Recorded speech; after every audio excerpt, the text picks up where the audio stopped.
Les amis des petits cajots, bonjour.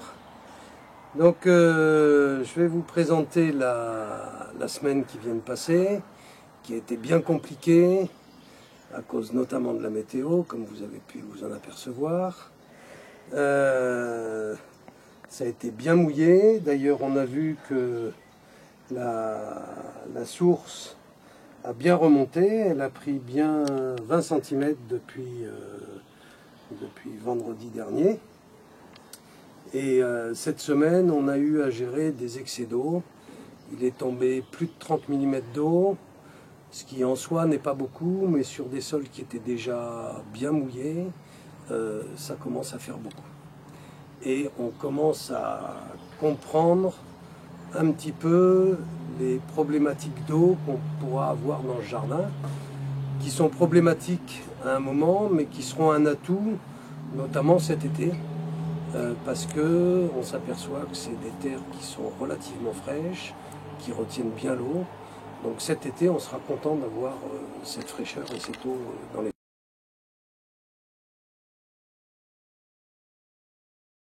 Donc là, vous voyez, on est sur une mouillère.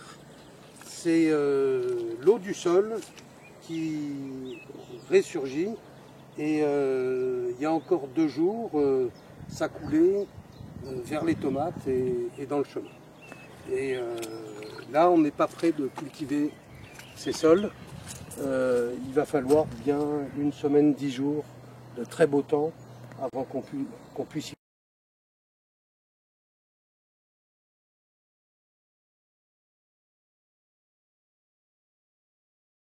Donc cette semaine, on s'est attaché au montage des serres, à équiper les serres avec des fils de fer qui vont être des soutiens de culture, tomates et concombres.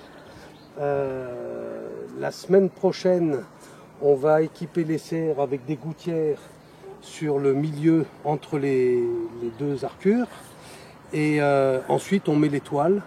Et normalement, jeudi prochain, on devrait avoir nos serres fermées.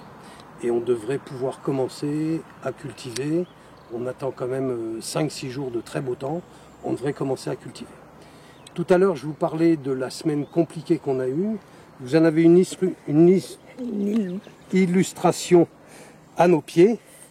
On a creusé un puisard dans lequel va se déverser les chenaux de la serre. Et l'eau est à 15 cm du sol, du niveau du zéro du sol. Il y a 2 jours, ça débordait. Et un peu plus loin, on voit que sa source, c'est-à-dire que l'eau sort au niveau du sol.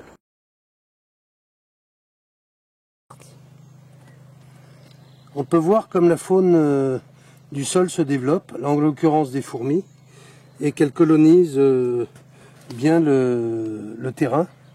Là on a des petites bêtes qui sont mangeurs de végétaux en décomposition. Donc on a un sol vivant. Et comme on va s'attacher à ne pas y mettre de pesticides, je pense qu'on va pouvoir conserver ce sol vivant.